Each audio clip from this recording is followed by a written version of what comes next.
Hello दोस्तों, स्वागत है आप सभी का स्लीपी क्लासेस में। दोस्तों, ऑयल को लेकर टर्मोइल चल रहा है और मैं आपको ये इस सीरीज़ में 2 मिनट में शायद ये ख़त्म ना हो पाए, लेकिन मैं आपको पूरा सब कुछ बताने की ट्राई करूंगा जो हमें जानना ज़रूरी है ऑयल के बारे में।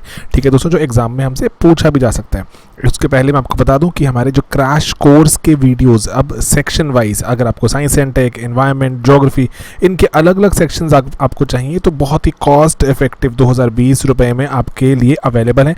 आप इसको खरीद सकते हैं, sleepyclasses.com पर जाइए, आपको ईजिली वहाँ पर गाइड हो जाएगा।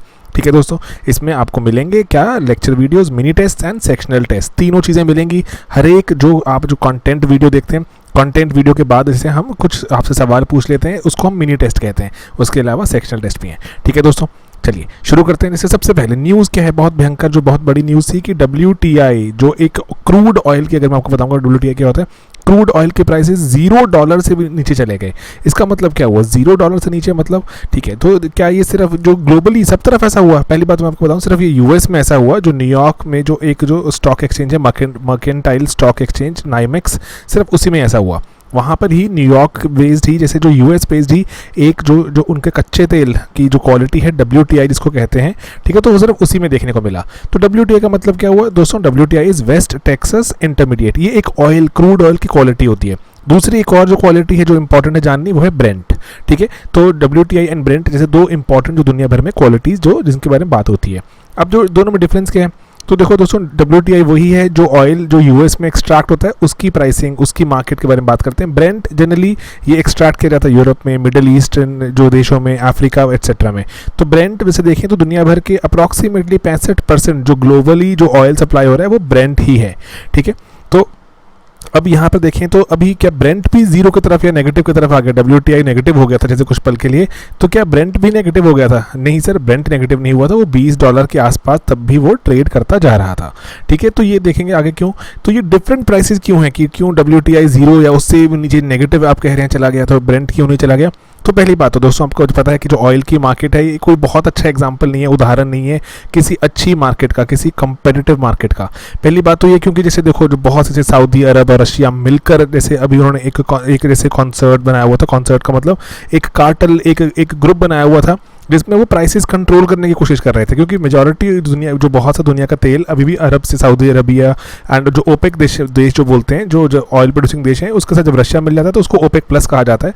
तो इनके साथ मिलकर ये तेल कितना जो निकालें, कितना उसका प्राइस रखा जाए, उसके हिसाब से चलते हैं। ये बहुत कंपेरेटिव मार्केट नहीं है कि ऐसा नहीं है कि डिमांड बढ़ जाएगी तो बहुत ज़्यादा ऊपर चला जाएगा, जो डिमांड घट के बहुत नीचे आ जाएगा, ऐसा नहीं होता, क्योंकि ये प्राइसेस कंट्रोल करते रहते हैं, प्रोडक्शन कंट्रोल करके।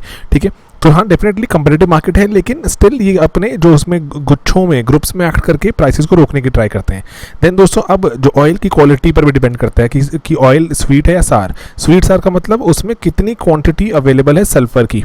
सल्फर, क्योंकि पहले आपको पता है, शायद मैं आपको बता दूं कि पहले तेल को, कच्चे तेल को ऐसे थोड़ा सा ऐसे चख कर ट्राई किया जाता है, जिसमें सल्फर ज़्यादा होता है वो थोड़ा कड़वा रहता है, सार रहता है। जिसमें सल्फर कम है, कम वाला तेल है स्वीट।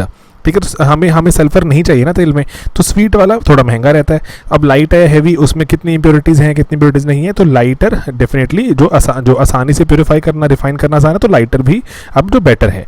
ठीक है, तो स्वीट बेटर है सार से, लाइट बेटर है हैवियर से। WTI देखिए, अगर WTI लाइटर भी है, स्वीटर भी है, तब भी इसका बुरा हाल क्यों हो गया, देखते हैं अभी आगे। ठीक है, अब पहली बात कि ब्रेंट कॉस्टली क्यों है जो WTI से। पहली बात तो जो मार्केट है जो ब्रेंट की, मैंने आपको भी बताया कि ज़्यादा मार्केट है, 65-70% के आसपास दुनिया भर में ब्रेंट कंज्यूम होता है। और जो अदरवाइज देखें, जो यूएस की मार्केट है, जो WTI की मार्केट थोड़ी छोटी मार्केट है। ठीक है, ओके, अब जो ट्रांसपोर्टेशन है, अगर यूएस से एशिया ट्रांसफ़र करना है या कहीं और ट्रांसफ़र करना है, बहुत महंगा पड़ता है, जबकि यूरोप से या मिडल ईस्टर्न कंट्री से ट्रांसपोर्ट करने की कीमत घट जाती है। इसलिए बहुत से लोग प्रेफर करते हैं हमें ब्रेंट ही दे दो, एशिया जैसे इंडिया, चाइना। देन रिफाइनरीज, जो यूरोप की रिफाइनरीज हैं वो ब्रेंट के हिसाब से कन्फिगर्ड हैं, वो अपने WTI के हिसाब से कन्फिगर्ड ही नहीं है। तो इसी कारण से डिमांड ऑटोमेटिकली भी किसकी, ब्रेंट की ही आती है, तो इसलिए ब्रेंट थोड़ा महंगा ही रहता है। ओके, लेकिन अब देखें तो जो ऑयल है ये तो वेस्ट प्रोडक्ट तो है नहीं है, तो ये जीरो का कैसे हो सकता है कि $0 का मुफ्त में मिल रहा है ऑयल क्या? तो सर ये बात जाननी जरूरी है कि जीरो नहीं, नेगेटिव हो गया था। दैट मीन्स लोग जो वहाँ पर जो तेल बेच रहे थे वो पैसा देने को, डॉलर्स देने को तैयार थे कि आप हमसे $35 $40 ले जाइए, बस ये तेल निकालिए यहाँ से, तेल हटाइए यहाँ से। क्योंकि पहली बात, क्योंकि तेल की कोई डिमांड नहीं आ रही दोस्तों, आपको पता है कोविड-19 एक्सेट्रा के चलते शटडाउन चल रहे हैं, स्टोरेज स्पेस ही नहीं है कि चलो तेल बन रहा है कोई बात नहीं स्टोर करते हैं, स्टोर कर दिया सभी जगह फुल चल रही हैं। जो प्रोडक्शन रोक नहीं सकते, कैन नॉट बी स्टॉप्ड, क्योंकि अगर प्रोडक्शन स्टॉप करते हैं तो उसको रीस्टार्ट करनी बहुत मुश्किल रहती है। प्रोडक्शन को रीस्टार्ट करना बहुत ही एक दिक्कत भरा प्रोसेस है इस पूरी इंडस्ट्री का, इसलिए प्रोडक्शन को कर्टेल करते हैं, थोड़ा कम कर देते हैं, लेकिन रोकते नहीं है। ठीक है, तो इसीलिए प्रोडक्शन रोकेंगे तो उसके बाद रीस्टार्टिंग बहुत मुश्किल हो जाएगी। ओके, तो इसलिए तेल निकलता जा रहा है लेकिन उठाने वाला कोई भी नहीं है। अब यहाँ पर क्या तेल की कीमत जीरो होगी, इसका मतलब क्या हुआ कि आज देखें तो सर ये जो ऑयल फ्यूचर की बात हो रही है यहाँ पर, ऑयल फ्यूचर क्या होता है, जैसे मान लीजिए दिसंबर में किसी ने जो प्रोडिक्ट किया होगा कि मुझे सर अप्रैल में तेल चाहिए, तो मुझे अप्रैल के तेल की कीमत आज ही मेरे साथ कॉन्ट्रैक्ट साइन कर लीजिए। एक कॉन्ट्रैक्ट साइन, मैंने आपको पहले भी कभी फ्यूचर्स के बारे में पढ़ा है वो बहुत से लेक्चर्स में। तो फ्यूचर्स में क्या बताया कि आप पहले से ही एक कॉन्ट्रैक्ट साइन कर लेते हैं कि सर मुझे उस दिन पे फ्यूचर में कुछ आने वाले जैसे दिनों में या हफ्तों में या महीनों में मुझे तेल चाहिए। आप मुझे पहले से ही कॉन्ट्रैक्ट साइन कर लो कि सर मुझे $30 $40 जितने का भी होगा मुझे उतने का तेल आप दे देंगे। मुझे मार्केट में जाके चेक नहीं करना होगा कि कहीं 100 का तो नहीं पहुंच गया या फिर कितने का भी, मैं अपने आप प्लानिंग करना, मेरे को सर्टेन जो डिसाइड करना मेरे लिए आसान हो जाएगा। पहले से ही मैं कॉन्ट्रैक्ट कर लेता हूँ, उसी को फ्यूचर्स कहते हैं। तो सिर्फ फ्यूचर सिर्फ ऑयल में नहीं होते दोस्तों, सभी चीज़ों में होते हैं, मेटल में भी होते हैं, एग्रीकल्चर कमोडिटीज़ में, वीट राइस सब में फ्यूचर्स होते हैं। आप पहले से ही कॉन्ट्रैक्ट साइन करके अपने प्राइस को फिक्स कर लेते हो। तो ऑयल में भी यही हुआ। तो ऑयल में जब यही हुआ तो ठीक है, जब जैसे इसकी एक्सपायरी डेट भी होती है। अब हुआ क्या, तो हमें जैसे इसलिए मैं आपको बताया कि जो ऑयल हमने क्यों खरीदे, क्योंकि सर्टेनिटी आ जाती है ना, अपने सर्टेनिटी आती है बिजनेस में कि मैं अपना जो फ्यूचर बेटर प्लान कर सकता हूँ। मैंने पहले से ही कॉन्ट्रैक्ट साइन कर लिया कि मुझे तो आप $25 या $30 का तेल उस दिन दे देना। ठीक है, अब नेगेटिव प्राइसेस क्यों हुआ, बहुत से लोगों ने जो उनको तेल नहीं चाहिए था। ठीक है, जो ऐसे बहुत से लोग हैं जिनको तेल नहीं चाहिए होता, वो सिर्फ और सिर्फ मार्केट में बैठे होते हैं, उनको स्पेकुलेटिव ट्रेडर्स कहते हैं। ठीक है, जैसे मान लीजिए आपकी कोई फैक्ट्री है, आपको तेल चाहिए, लेकिन ऐसे बहुत से लोग उसके सिवा भी हैं जिनको तेल नहीं चाहिए, सिर्फ मार्केट में स्पेकुलेशन कर रहे हैं वो। अब वो क्या करते हैं, वो बेट लगाते हैं कि अच्छा कि उस दिन कितना तेल होगा, कि अच्छा जैसे मान लीजिए जैसे अभी अप्रैल जो 20 को जब ये नेगेटिव चला गया था -$40, उस दिन क्या हुआ आपको समझाने की कोशिश करता हूँ। तो उस दिन ये जो स्पेकुलेटिव ट्रेडर्स होते हैं ये बेट करते हैं। बेट का मतलब क्या हुआ कि जैसे अगर लेट्स से उस दिन जो इन्होंने जो दिसंबर में जो कॉन्ट्रैक्ट साइन किया, दिसंबर 2019 में कॉन्ट्रैक्ट साइन किया, लेट्स से अप्रैल जो 2020 में जो एक्सपायर होना था, इन्होंने साइन किया कि आप हमें उस दिन जो तेल दे देना $30 का, ठीक है, $30 का।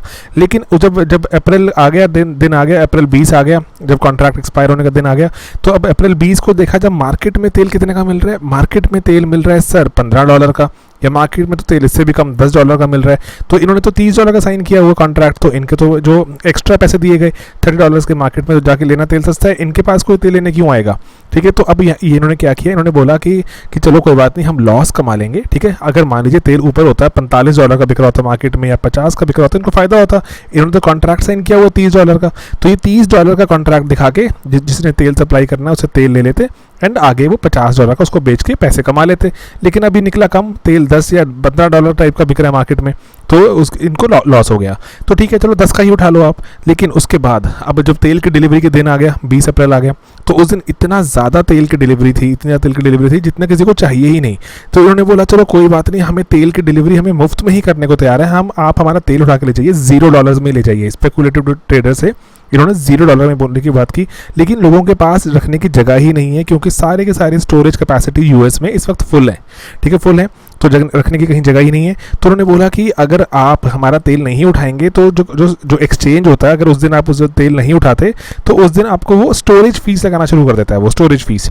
तो वो स्टोरेज फीस लगना शुरू हो जाएगी, इनके लॉसेस बढ़ते ही जाएंगे। तो उन्होंने बोला कि चलो एक काम करता हूँ मैं, आप मुझसे $30-40 भी ले जाइए, प्लीज़ ये तेल यहाँ से हटाइए, वरना मुझे स्टोरेज फीस देनी पड़ेगी। तो किसी ने कॉन्ट्रैक्ट एग्जीक्यूट कर दिया, $40 भी लिए, और वो तेल उठा के जो भी किया होगा मुझे पता नहीं, तो लेकिन वो $40 का कॉन्ट्रैक्ट एग्जीक्यूट हो गया बैरल का। ठीक है, तो काफ़ी सारा तेल वहाँ से हटा एंड पैसे भी ले गया वो इंसान।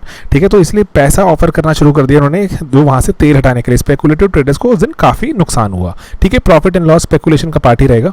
ठीक है, तो इसलिए लेकिन ब्रेंट अभी भी पॉजिटिव क्यों है, क्योंकि देखो ब्रेंट अभी भी पॉजिटिव क्यों है, क्योंकि देखो डिमांड तो दुनिया में बहुत कम है, लेकिन दुनिया में एम्प्टी स्टोरेज बहुत जगह पड़ी हुई है। यूएस में फुल हो गई है, लेकिन यूरोप में, मिडिल ईस्ट, इवन हम इंडिया में, हम अपने जितने भी हमारे जो रिजर्व्स हैं हम उनको भरना शुरू कर चुके हैं, और हम उनको अभी क्या कर रहे हैं, अपने जो हमारा जो बास्केट है, ऑयल बास्केट बोलते हैं, उससे भर रहे हैं अभी हम। ठीक है, तो हमारे पास कुछ अप्रॉक्सीमेटली 39 मिलियन बैरल रखने की जगह है, उसको अभी हम भर रहे हैं। ठीक है, और लेकिन एक बार मान लीजिए दुनिया में अगर जो कोई कोरोना का जो भी जैसे भी लॉकडाउन अगर थोड़ा देर और चलता रहा, दुनिया भर में जहाँ स्टोरिंग हो रही है वो स्टोरेज 100% हो गई, तो उसके बाद हाँ देख सकते हैं हम कि शायद ब्रेंट भी $0 को टच कर जाएगा, ठीक है, या उससे नीचे हो जाएगा, क्योंकि जब किसी के पास उठाने की रखने की जगह ही नहीं होगी तो क्या करेंगे। तो अब ठीक है, अब इंडिया की ऑयल बास्केट की क्विकली बात देख लेते हैं। इंडिया में 2 ग्रेड ही आते हैं, एक तो सार ग्रेड बोलते हैं और एक स्वीट ग्रेड। जो सार आता है वो ओमान एंड दुबई से आता है, ठीक है, इस एंड देन स्वीट ग्रेड है वो ब्रेंट का है, ठीक है। तो ब्रेंट का स्वीट ग्रेड है थोड़ा दूर से आता है, इसीलिए रेशोज़ की कम मंगवाते हैं। जो ओमान दुबई से आता है रेशोज़ की ज़्यादा रहती है, 76% रहती है, ठीक है। एंड देन ये अभी देखें तो ये जिस दिन जब दुनिया भर में WTI नेगेटिव हो गया तो अभी भी तब भी ये $24 के आसपास ट्रेड कर रहा। लेकिन दोस्तों अब एक इम्पॉर्टेंट चीज़ है, इंडिया में जब तेल पहुंचता है तो शिप्स के थ्रू पहुंचता है। शिपमेंट कॉस्ट दुनिया में इस वक्त ऑल टाइम हाई चल रही है, ऑल टाइम हाई, क्योंकि कोई शिप चलाने को तैयार नहीं है। शिप चलाने के बाद अगर मान लीजिए चलाने को कोई तैयार भी हो जाए तो शिप में रखने की जगह नहीं है, इतना सामान यहाँ से वहाँ ले जाना है, ऑयल के जो टैंकर्स फुल पड़े हुए हैं, कोई उठाने वाला नहीं है उनको, तो इसीलिए शिपमेंट कॉस्ट बहुत महंगी हो गई है। जो इंडिया में ऑलरेडी शिपमेंट कॉस्ट 30% हिस्सा होती है जो आप तेल की कीमत चुकाते हैं, लेकिन अभी देखें तो ये 5 गुना हो चुकी है, मतलब दैट मीन्स जो 0.3 से 1.5 टाइम्स हो चुकी है, 5 गुना ये कॉस्ट हो चुकी है अप्रैल में, क्योंकि शिप्स अवेलेबल नहीं है खाली। एंड अगर कुछ और मैं जैसे आपको फटाफट से चाहता हूँ 1-2 चीज़ें बताना, जैसे VLCC होते हैं वेरी लार्ज क्रूड कैरियर्स। ये दोस्तों ये 2 मिलियन बैरल, दुनिया भर में 90 मिलियन बैरल तेल हर रोज़ कंज्यूम हो रहा था जब दुनिया एकदम तरक्की की तो दौर में चल रही है। तो 2 मिलियन बैरल तो एक ही कंटेनर में आ जाता है, ह्यूज ह्यूमंगस कंटेनर्स होते हैं, ये कैरियर्स होते हैं। तो ये इनकी कीमत देखें, इनका एक दिन का जो किराया होता है वो $30,000 के आसपास रहता है एक दिन का। अभी ये $72,000 टच कर चुका है, क्योंकि इनकी डिमांड बहुत बढ़ रही है, क्योंकि तेल रखने की जगह ही नहीं मिल रही कहीं पर। एंड देन उसके बाद देखें अगर तो ये कहाँ रखा जाता है इनको, जनरली साउथ अफ्रीका के कोस्ट पे रखते हैं इनको, क्योंकि इससे अमेरिका और एशिया दोनों की ही मार्केट इक्वी डिस्टेंट है, कि अकॉर्डिंगली जहाँ जिस तरफ डिमांड होगी उस तरफ इनको मोड़ दिया जाएगा, ठीक है। एंड देन उसके बाद जैसे इंपॉर्टेंट एक टर्म है कॉन्टैंगो दोस्तों, एक नॉर्मल ज़िंदगी का जो आपका जो दिन होता है उसको कॉन्टैंगो कहते हैं। कॉन्टैंगो का मतलब क्या होता है, जैसे जब आपका जो स्पॉट प्राइस जो आज जैसे मान लीजिए कच्चे तेल की कीमत जो भी चल रही है, आप उम्मीद करते हैं कि आने वाले टाइम में थोड़ी बढ़ेगी, ठीक है, मतलब नॉर्मल एक बुलिश सेंटिमेंट कि आने वाले दिनों में बढ़ेगा, तो उसको कॉन्टैंगो ट्रेड बोलते हैं। तो ऑयल भी कॉन्टैंगो ही विटनेस कर रहा है कि अभी सब कुछ रुका हुआ है कोरोना के चलते, लेकिन आने वाले टाइम में ये बढ़ेगा। तो कॉन्टैंगो ट्रेड्स भी हो रहे हैं आने वाले टाइम में। जैसे नवंबर के जो अभी फ्यूचर्स ट्रेड हो रहे हैं वो $30 के आसपास अभी भी ट्रेड हो रहे हैं, चाहे अभी -40 में WTI ट्रेड हुआ, ठीक है। तो कॉन्टैंगो चल रहा है। बैकवर्डेशन भी इससे पैरेलल इसकी जुड़ी टर्म है। बैकवर्डेशन इसका उल्टा होता है, जब आप आने वाले समय में उम्मीद करते हैं कि जो आपकी जो स्पॉट प्राइस है वो ज़्यादा है, जो आने वाला लेकिन फ्यूचर में लो प्राइस हो जाएगा, ठीक है, मतलब जिसको हम बोल सकते हैं कि बियरिश सेंटीमेंट ये विटनेस करते हैं, ठीक है दोस्तों। तो ये काफ़ी सारी चीज़ें थी मैं चाहता था आपको बताना, और बताई ऐसी बहुत सी और भी चीज़ें क्रैश में मैंने बताने की ट्राई की है, आप उसको ज्वाइन कर सकते हैं। उसमें मैंने इकोनॉमी में कवर किया, एक टीचर ने अपनी जान से वहाँ पर जितना मैक्सिमम हम कंटेंट हमें जानना चाहिए यूपीएससी में बताने की ट्राई की है, तो बहुत ही कॉस्ट इफेक्टिव तरीके से आपके तक लेकर भी आए हैं। आप उसको अगर ज्वाइन करते हैं डेफिनेटली विन विन सिचुएशन है, एक तो we get a good student and then secondly you get good content. तो आप उसको ज्वाइन करें एंड sleepyclasses.com पर सब कुछ अवेलेबल है, और ऐसे बहुत सी और टॉपिक्स हैं वहाँ पर पढ़ते रहना, आप देखते रहना एंड अपने आप को अपग्रेड करते रहो। ऑलराइट दोस्तों, चलिए मिलते हैं बहुत ही जल्द अपने अगले लेक्चर्स में। Bye bye.